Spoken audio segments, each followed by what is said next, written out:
Greetings to all the lovely ladies and gentlemen out there. I'm your host, the Pro Gent, and today I'll be taking a trip to one of the biggest cities of crime and nerd culture, where criminals run rampant and only one dark-suited man with his trusty butler can keep the streets safe. With the aid of his gargantuan mech, Wait. I'm not talking about Batman the Animated Series? What the hell's a Big O?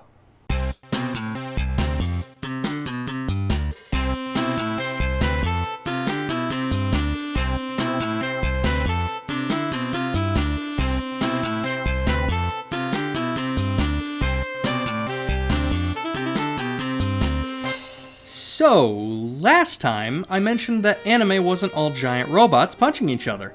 With that in mind, today we'll be talking about The Big O, a series where mechs and robots punch each other. Yes, there's a difference.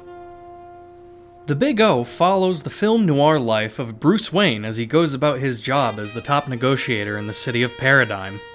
The remaining cast include Gothic Android, Combat Butler, Grizzled Policeman, Chinese Bootleg Fujiko, and the eponymous character, Large Round.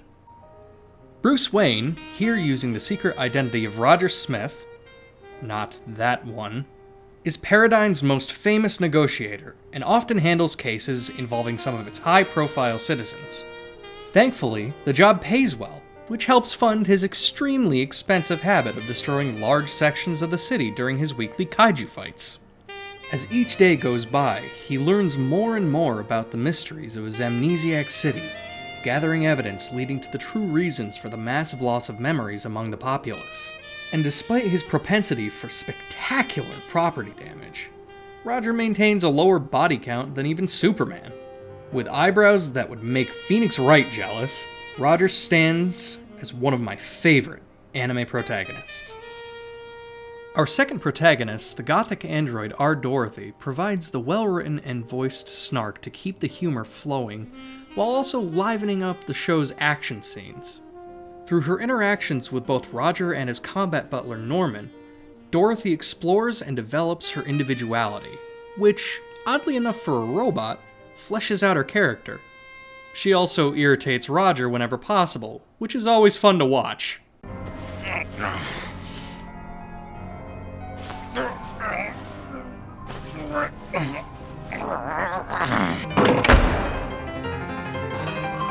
Good morning, Roger. Dorothy, give me a break. It's early. No, it's already past noon. I intend to do this whenever you lay around in bed too long.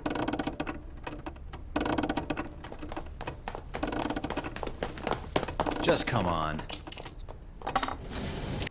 There's a lot to cover in Big O, but for this review, I'll be focusing on two specific episodes. The first of these is A Legacy of Amadeus, in which Roger seeks the aid of an android pianist, hoping to teach Dorothy how to play with a sense of delicacy, to avoid what we just saw. This episode takes its inspiration from Astro Boy, the influential 60s anime created by Osamu Tezuka, particularly The Greatest Robot on Earth arc. Both series put a spotlight on the conflict between the reasons for an android's creation and the android's chosen path in life. The climax of A Legacy of Amadeus plays into this conflict, as seen here. I'm grateful to you for destroying Constance. I didn't want to seek revenge on anyone. That never mattered to me. I'm disturbed and saddened by the fact that my father's legacy was a weapon. But Instro, you're Amadeus's legacy. You are a pianist. That changes nothing. Therefore,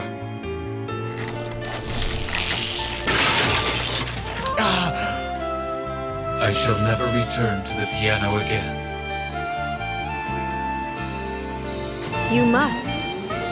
We're not finished with my lessons yet.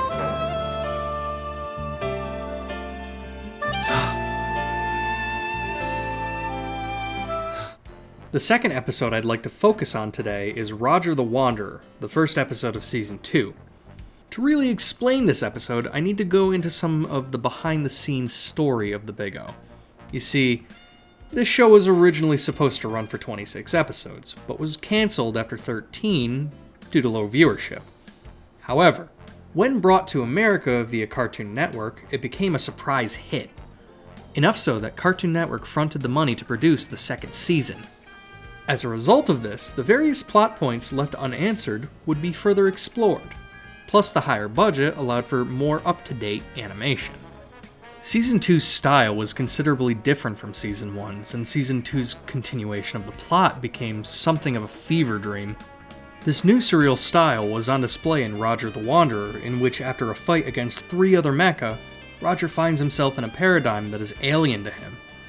After wandering, as the episode's name implies, through Paradigm, and seeing many familiar characters in an unfamiliar fashion, Roger proceeds to perform a full-on Shakespearean soliloquy, with his voice actor Steve Bloom hamming it up to the nth degree. 40 years ago, my memory was completely lost. Regardless, I have spent each and every day since diligently working on it so that it would not rust up and become inoperative. My only fear as the years passed has been my growing old and feeble before the man I am to serve would appear. But today, that fear is dissipating as we speak. What do you mean, it? I have simply called it the Great Big O. Big O? This episode, and Season 2 as a whole, were very divisive. Many fans didn't appreciate the show's new style and direction. Personally, I love this entire series. The film noir jazz soundtrack remains a permanent addition to my playlist. The show's characters, even the minor ones, are consistently well written and well acted, setting the bar for English dubbing. And despite Season 2's sometimes confusing plotline, its comedy lives up to Season 1's standards, and its fight scenes are just beautiful. As an added bonus, we get an opening song that sounds like Queen's Flash Gordon theme, which is pure awesome. At the end of the day, I'd say to give The Big O a shot, especially since Sentai Filmworks has recently remastered the series on Blu-ray. Go grab it, you won't be sorry.